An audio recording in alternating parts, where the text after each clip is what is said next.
उनकी self acceptance के लिए काउंसलिंग करवानी पड़ती है, क्योंकि हम एक लॉन्ग फेज होता है पेरेंट्स का कि वो डिनाइल फेज में रहते हैं कि हमारे बच्चे को तो ये नहीं है।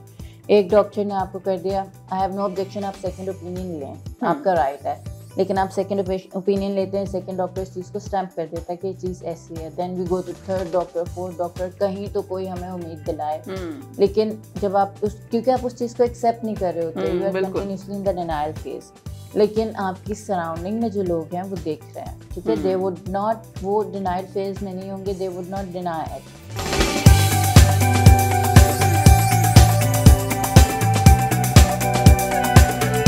अस्सलाम वालेकुम एवरीवन, मैं हूं आपकी होस्ट माफिया मलिक, हम और आप विद PNY के एक न्यू शो के साथ। जैसा कि आप सब लोग जानते हैं, PNY एक ऐसा इदारा है जहां हम हज़ारों की तादाद में स्टूडेंट्स को डिफरेंट स्किल्स सिखाते हैं ताकि वो अपनी पर्सनल लाइफ को ग्रूम कर सकें और पर्सनल लाइफ के साथ साथ अपनी प्रोफेशनल लाइफ को और ज़्यादा बेहतरीन बना सकें।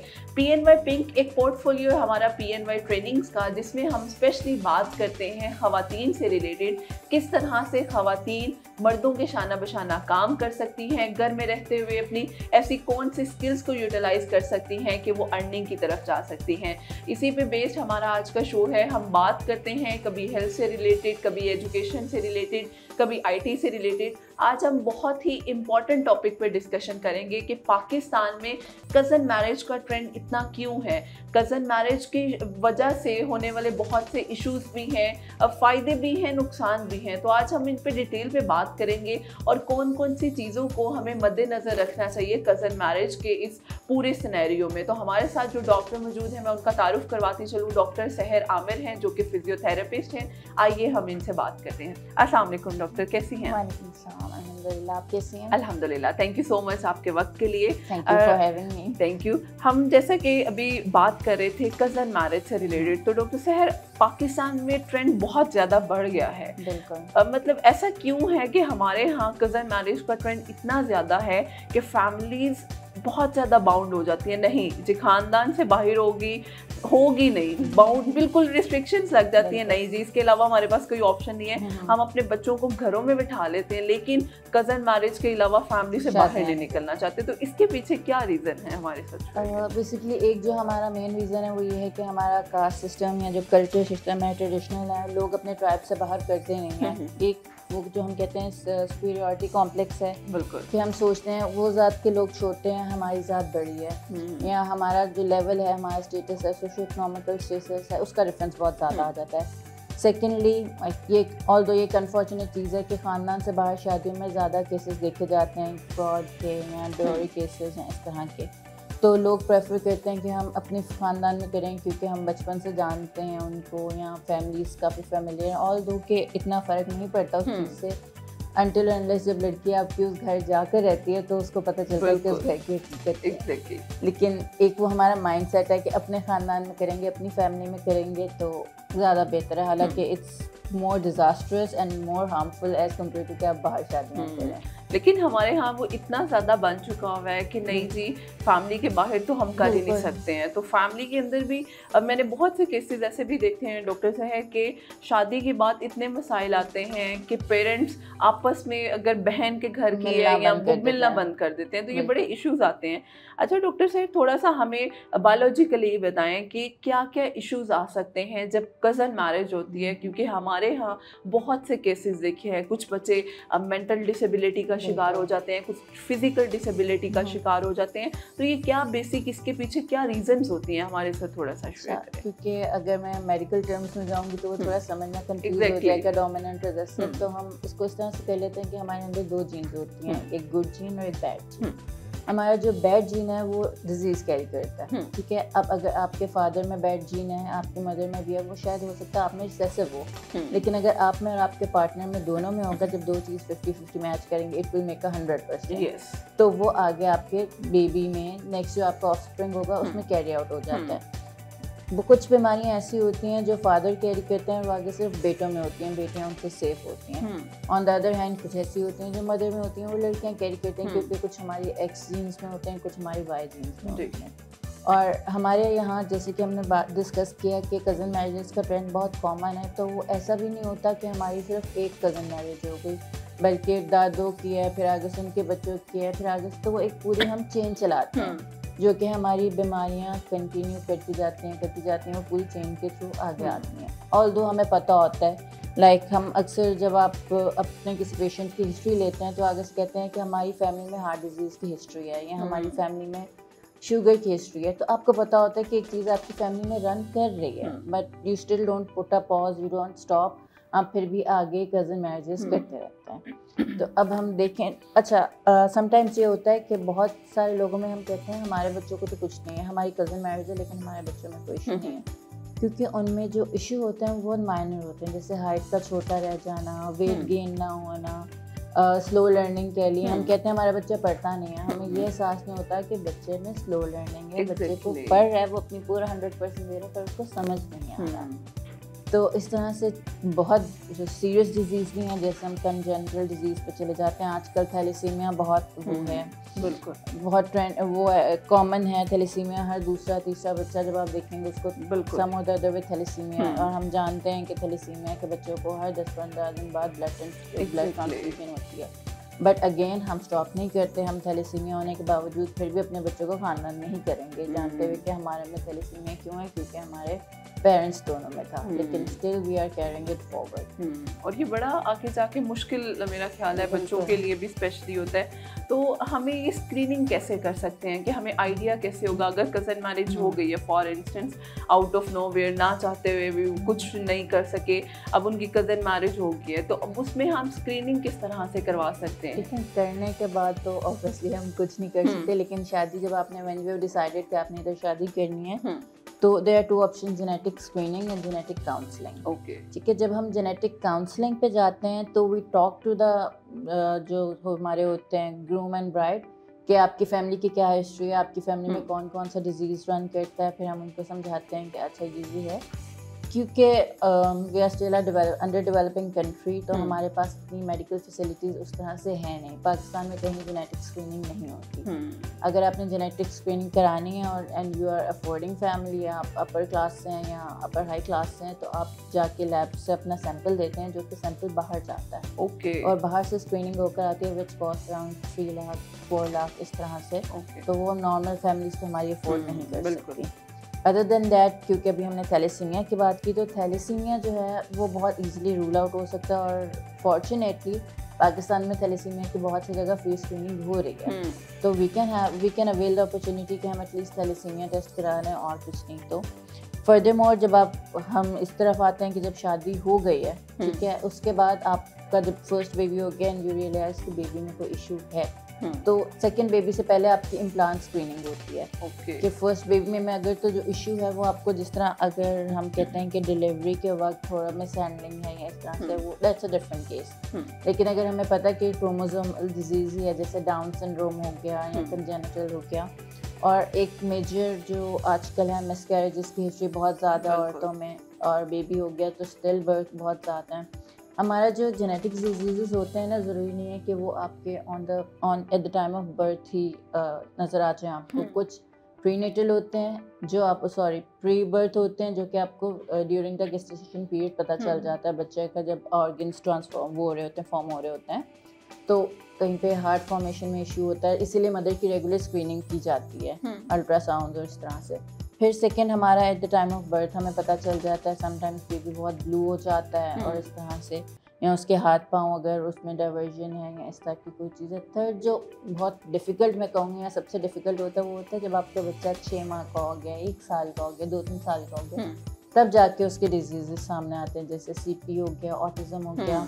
क्योंकि जब बच्चा बोलना शुरू करता है और रिएक्शन देता है, तो that's the most difficult phase. अगर उस सिचुएशन में बच्चों को कोई डेडली डिजीज़ है, क्योंकि वो जब आप प्रीनेटल में या प्री बर्थ से पहले आपने बच्चे को देखा नहीं था, बर्थ के टाइम ठीक है आपकी वो 9 मंथ की मेमोरीज थी, लेकिन आपने उसके साथ टाइम स्पेंड इस तरह से नहीं किया था। लेकिन जब शायद बर्थ के 6 माह बाद, 8 माह बाद बच्चे जाता है, या उसको खुदा ना खास्ता उसको कुछ होता है, तो वो सबसे डिफ़िकल्ट फेज़ होता है फैमिली के लिए, माँ बाप के लिए भी। एग्जैक्टली। अदर देन दैट, हमें पता है कि इसको जैसे हम डाउन सिंड्रोम को करते हैं, कंसीडर करते हैं, तो हमें पता है कि बच्चा थ्रू आउट द लाइफ अब ऐसे ही है, या मसल डिस्ट्रॉफी है, ये हमें पता है कि अब बच्चा ऐसे ही है, थ्रू आउट द लाइफ ऐसे करना है। तो वो एक बहुत डिफ़िकल्ट फेज़ होता है बच्चे के लिए भी कि उसका स्ट्रगल मुश्किल होता है और पेरेंट्स के लिए भी, क्योंकि उन्हें बच्चे को सिचुएशन में देखना होता है। और मैंने इस डिफ़िकल्ट फेज में काफ़ी लोग इस तरह से देखे हैं डॉक्टर सहर के, स्पेशली आपने बात की ऑटिज़म वगैरह, जब मेंटल हेल्थ उनके इश्यूज बनते हैं, बच्चा खुद से कम्युनिकेट नहीं कर पाता है और पेरेंट्स उसको उतना अंडरस्टैंड नहीं करते हैं, बच्चे नहीं अंडरस्टैंड करते,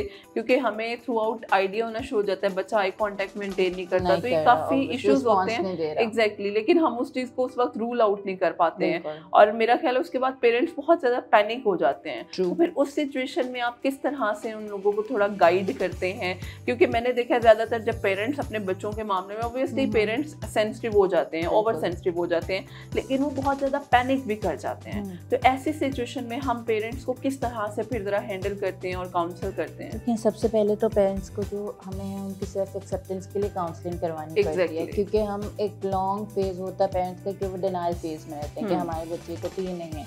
एक डॉक्टर ने आपको कर दिया, आई हैव नो ऑब्जेक्शन, आप सेकंड ओपिनियन लें, आपका राइट है, लेकिन आप सेकंड ओपिनियन लेते हैं, सेकंड डॉक्टर इस चीज़ को स्टैम्प कर देता है कि ये चीज़ ऐसी है, then we go to third doctor, fourth doctor, कहीं तो कोई हमें उम्मीद दिलाए। लेकिन जब आप क्योंकि आप उस चीज़ को एक्सेप्ट नहीं कर रहे होते, you are continuously in the denial phase, लेकिन आपकी सराउंडिंग में जो लोग हैं वो देख रहे हैं, ठीक है, दे वुड नॉट, वो डिनाइड फेज में नहीं होंगे, they would not deny it, फिर आप उस चीज़ से खुद डिप्रेशन में आते हैं, खुद एग्रेशन में आते हैं। तो आई सजेस्ट कि पेरेंट्स को सबसे पहले अपनी काउंसलिंग करवानी चाहिए इस सिचुएशन में, कि वो अपने बेटे को या बेटी को एक्सेप्ट कर सकें, और फिर उसके बाद वो अपने बच्चे की काउंसलिंग कर सकते हैं कि बेटा ये चीज़ है, लेकिन अभी naturally you have to live with it. तो हम ऑल्टरनेटिव देखते हैं, क्योंकि देखें, जब हम ऑटिज्म के बच्चों की ही बात कर लेते हैं, CP के बच्चों की बात कर लेते हैं, you can not do much about that, उसका क्योर नहीं है, लेकिन इन दैट केस आप उन बच्चों को स्किल सिखा सकते हो, आप उनको, हाँ, मैनेजेबल, आप उनको कोई ऐसी चीज़ दिखा सकते हो कि दे अर्न लाइफ लॉन्ग, वो अपने आप में इंडिपेंडेंट हो सकते हैं, बजाय इसके कि हम कहें कि नहीं अब इसको तो ये डिजीज़ है, ये तो कुछ नहीं कर सकता, तो आप उसको डिपेंडेंट करते हो, वो और डिप्रेशन में चला जाता है। तो ये चीज़ बड़ा वो करती है। अच्छा डॉक्टर सहर, क्या इसके, अगर ये हमने कॉन्स की बात की है, क्या समहाउ कज़न मैरिज के कोई प्रॉस भी हैं या जस्ट कॉन्स ही हैं? कोई दूसरा पॉजिटिव केस इसमें आपने देखा? पॉजिटिव एस्पेक्ट यही होगा कि आप उस फैमिली को शुरू से जानते हैं, आपकी कज़न, मतलब अंडरस्टैंडिंग ईजी हो जाती है। Most of the cousin marriages are the love marriage cases. Exactly. तो वो ऑब्वियसली आपका एक अंडरस्टैंडिंग है, प्यार का एलिमेंट है, केयर का एलिमेंट है, ख़ानदान आपको पता है कैसा है, उनका फाइनेंशियल स्टेटस या इस तरह के आपको धोखे नहीं मिलता है, but otherwise I will say कि एट द एंड वो हालात दोनों के सेम ही होते हैं। ओके, तो क्या अगर हम नॉर्मल कपल्स की भी बात करें, तो क्या नॉर्मल कपल्स में भी हमें बिफोर मैरिज इस तरह से कोई स्क्रीनिंग करवानी चाहिए? क्या सजेस्ट करती हैं? हमें नॉर्मल कपल्स में भी करानी ही चाहिए, क्योंकि there is a chance, high chance कि उनमें नहीं होगा, लेकिन स्टिल अगर हम 10% भी करते हैं तो 10% भी उनमें चांस है कि आप दोनों सेम डिजीज़ का जीन कैरी करते हैं, ठीक है। तो इट्स बेटर, जैसे अभी हमने थैलेसीमिया की बात की, थैलेसीमिया स्क्रीनिंग फ्री आप एटलीस्ट वो करा सकते हैं। चले हम, I wouldn't say genetic screening कराएं, एवरीवन इज़ नॉट अफोर्डिंग, और फिर आप करा के जब नहीं आता तो आप कहते हैं हमने पैसे ज़ाया कर दिए, हम ना करवाते। तो चलें, आप दूसरी चीज़ ये, हम एक तो जो स्क्रीनिंग अफोर्डेबल है वो करवा सकते हैं। फर्दरमोर हम अपनी जेनेटिक काउंसलिंग या अपनी जो है प्रीमैरिटल वो होती है काउंसलिंग, वो करा सकते हैं, जिसमें हम अपनी फैमिली हिस्ट्री डिस्कस कर सकते हैं। It's not something very big और टैबू कि हम अपनी फैमिली हिस्ट्री डिस्कस ना करें। जैसे अगर मेरी शादी है तो I would discuss with my partner कि मेरी फैमिली में ये हिस्ट्री है, मेरी मदर को डायबिटीज़ है या मेरे फादर को हार्ट डिजीज़ है, तो व्हाट अबाउट योर फैमिली, ठीक है। और अगर हमें कहीं भी ऐसा नज़र आता है तो we can get our self check, ठीक है। हम अपना नॉर्मल हार्ट स्क्रीनिंग करा सकते हैं, अपना नॉर्मल आप लिवर स्क्रीनिंग करा सकते हैं, ठीक है। जब बेबी की बर्थ होती है उनमें ये भी होता है कि गुर्दे का साइज बढ़ा है, दिल का साइज बढ़ा है, वो हम उसको अपने मेडिकल टर्म में इस तरह से बीमारी काउंटिंग कर सकते हैं। ना वो आपको गैस्ट्रो वाला डील करेगा, ना वो आपको सर्जन डील करेगा। तो एक थोड़ी सी ना अनफॉर्चुनेट सी सिचुएशन होती है कि हमें समझ नहीं आता किसके साथ करना क्या है।